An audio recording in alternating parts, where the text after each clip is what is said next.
Alright, Missy, raids. Okay, raids will be either based on triggered events or more traditional systems. Traditional world bosses will change based on node development. We want things to be more fluid, and one of the ways that we make them more fluid is through our triggered event system. That is one of the methods by which we make these more spontaneous. We make them more accessible to a wider audience. You can be just in the city and not normally be a part of a raid team, but now get to participate in this organic event that's kind of popped up around the city, and if you are not participating, the buildings are going to get destroyed and NPCs are going to die. It's not just how fast we can do it, how we will get it done in its schedule, but oh my god, this thing popped up. If we don't kill it, we're not going to access to our stables this week, and we can't get our animal husbandry certificates. It's that risk versus reward that gives you a sense of adrenaline. Yep. Say that risk versus reward. I think that's what this whole game is about. Yeah. As I was saying, like if there's a group, you either can group up with that group or you kill that group. Alright. Raid strategies. Raids will have elements that can be pre-planned. Required composition, DPS, healers, and support. There's no tanks, looks like. Key positioning. Raids will also have dynamic elements that can change from session to session. The types of numbers of bosses and mobs present in the raid and their skill repertoire. Variables are manifested based on the node progression. The number of Metropolis nodes developed, the number of Metropolis nodes, the type of Metropolis nodes developed. And I think you already read that one, right? Yeah, you already read that one. Yeah. So with that one, it's almost like if you go into a dungeon near a Metropolis, you don't want to go. If you're low level, you don't want to go to that dungeon that's near a Metropolis. You'll want to probably go and adventure out a couple nodes away and do that dungeon. So, let's see. Of course, raid mechanics. Raids contain intricate combat mechanics, multiple phase boss fights, adds, random-oriented skill usage, telegraphed animations, but no obvious telegraph templates on the ground. Uh-oh, Chris. No red circles. No red spheres. Oh, it's gonna be fun, Missy. You're just gonna be like, you just have to watch that boss. See what it does. Sorry, Missy.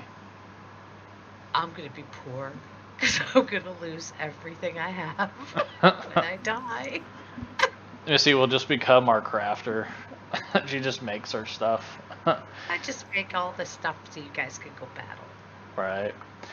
Fights will require location, mobility, and strategy. Combat itself is a pretty intricate mechanics-wise. Will be pretty intricate mechanics-wise. We're going to have different phases of the bosses.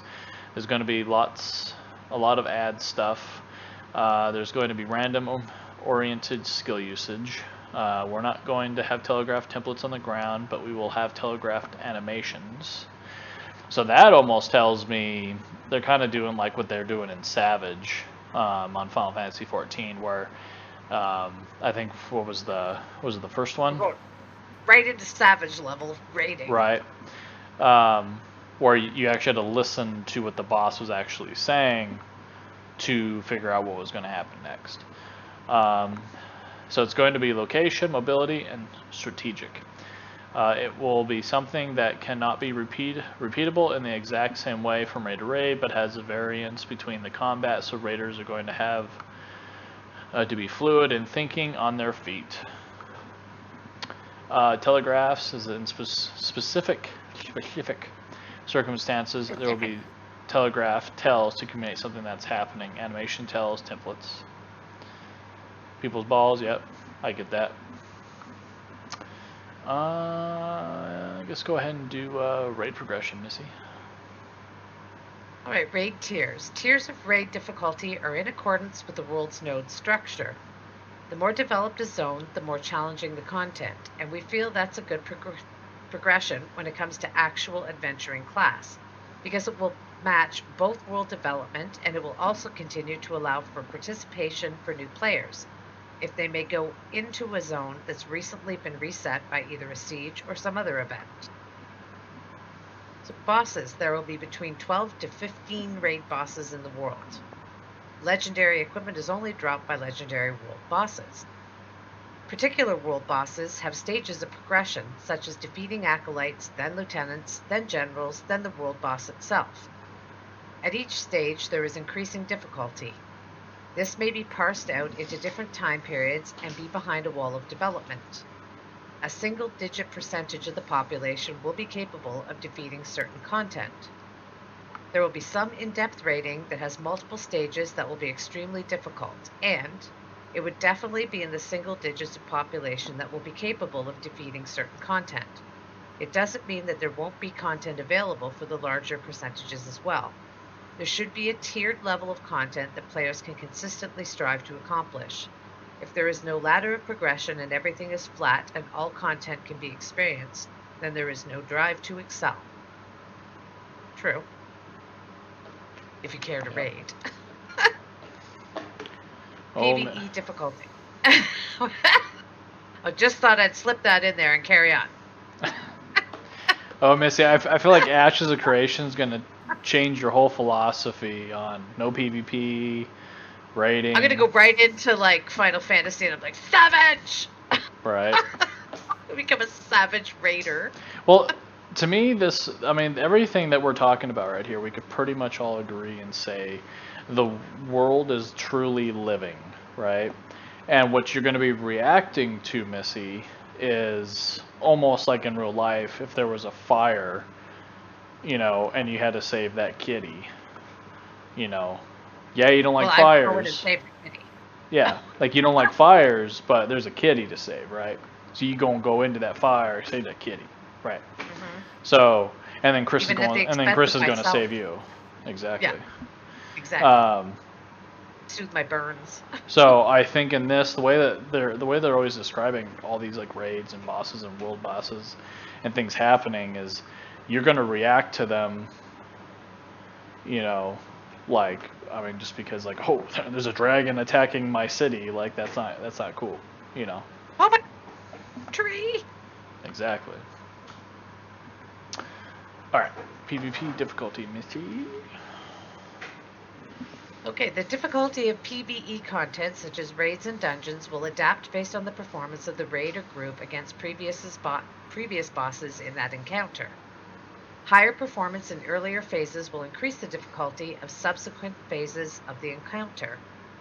The higher the difficulty, the better the loot tables will be. Bosses and mobs will not auto-scale based on group size. Still a strange thing to me, but we'll see how that works out. Right.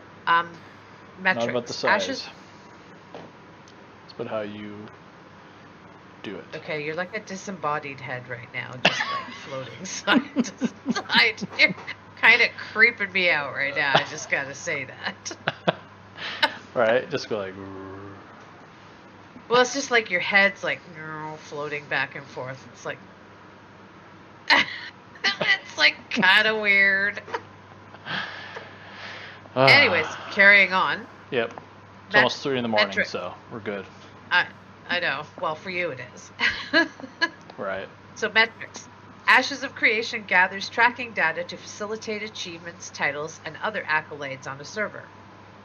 Number of successful siege defenses, number of successful siege assaults, number of PvP kills, raid participation points, numbers of firsts.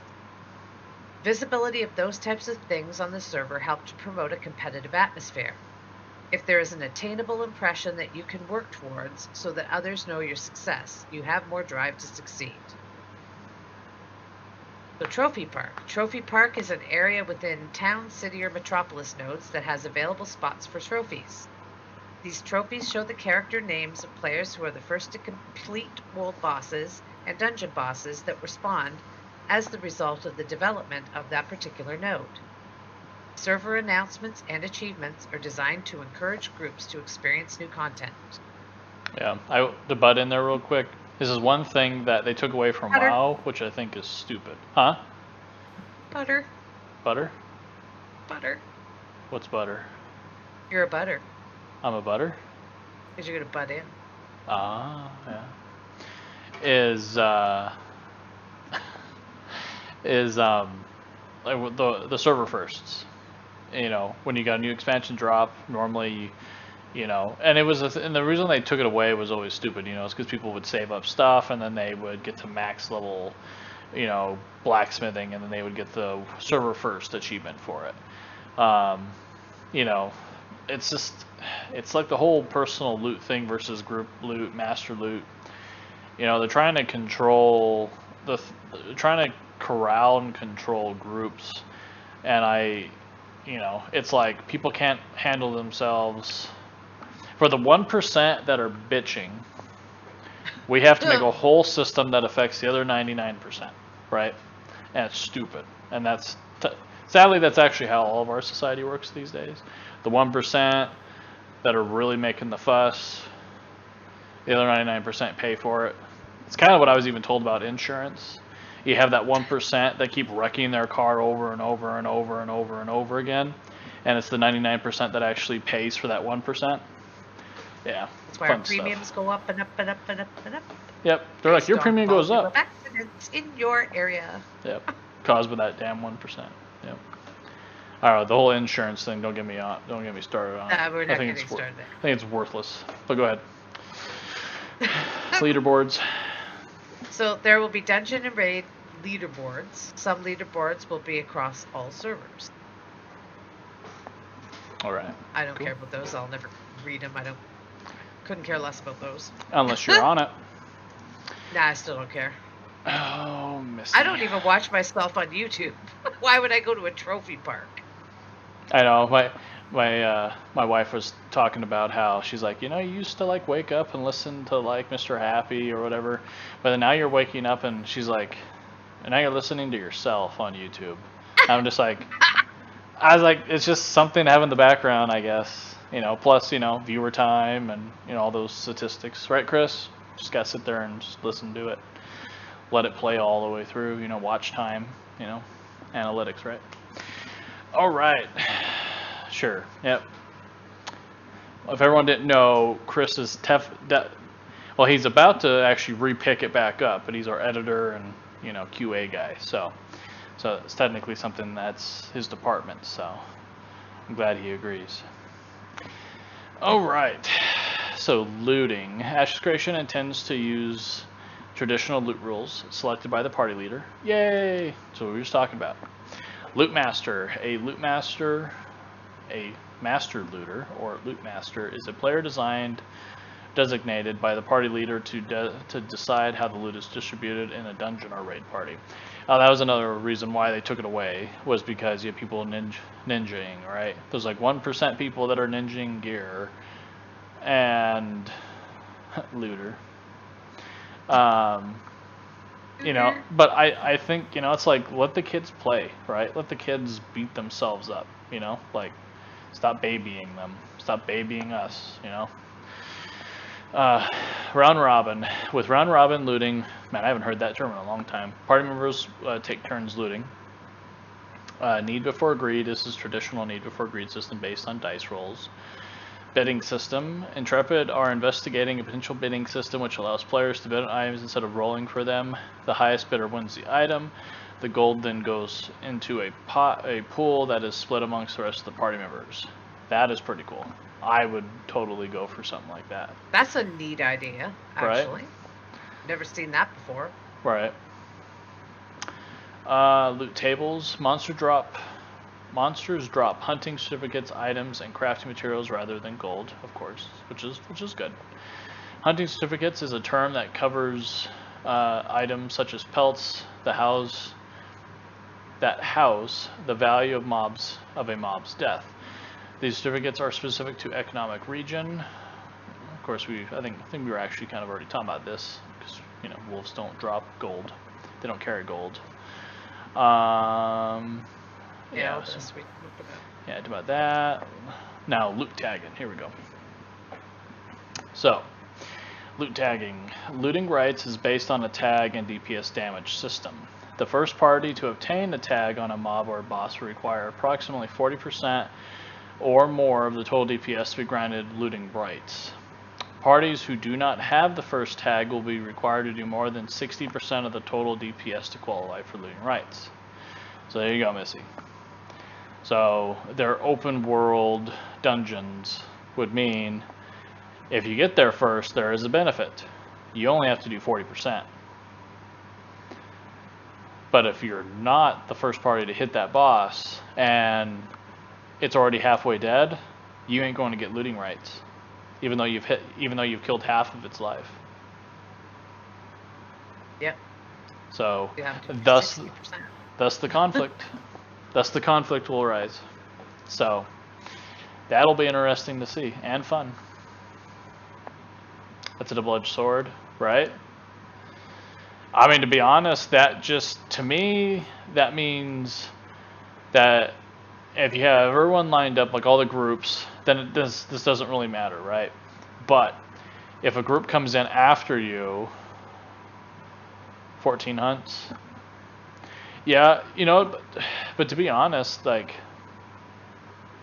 I mean, with the hunts, I think, I mean, to be honest, I mean, technically, like I said, if your group has already killed half of the life, that other group can't come and steal your shit.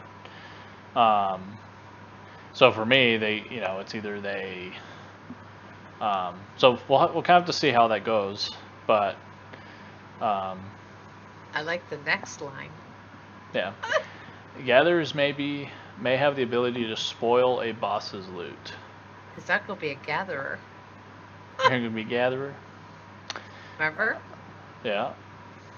So I could spoil the boss's loot as a gatherer. Now remember, if you can only be a gatherer or a processor or a crafter. So if you're just going to be a gatherer, you can only be that on one character.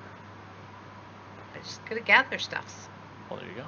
Because you can gather stuffs and sell it. Yep.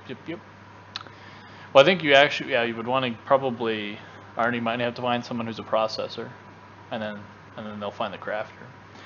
It says if you want to be able to get those mats from the boss, they're not just going to drop for anybody. They will only drop for a master gatherer who is capable of extracting those resources from the creature itself. The reason why we say there's a lot of interdependencies between the crafters of the world and the raiders of the world and our PvPers of the world is because you don't want to house the capability to attain these things all within the adventuring class. We want there to be an influence necessary from the craftsman's guild to come and to either come and participate and spoil the boss and gather the goods and something along those lines. Raid voice controls. Raid leaders are able to control voice chat, toggle global mute on the entire raid, define who has global speech capability across the entire raid. So, I mean, to be honest, I mean, this kind of doesn't really... I've never heard of anybody, as far as I know, that uses the endgame chat system. So... Well, you might have to if it's like outside your guild. If you're getting a whole bunch of people together that aren't even a part of your guild for a raid. You send them your Discord cord, they join, and that's it. But this might have something just as good. It's just because all the other ones have always been kind of junk, right? We don't know what. No, Final Fantasy. WoW's voice is actually pretty good, but Discord is what people use, and all you do is you throw out a link, people join, and then they leave.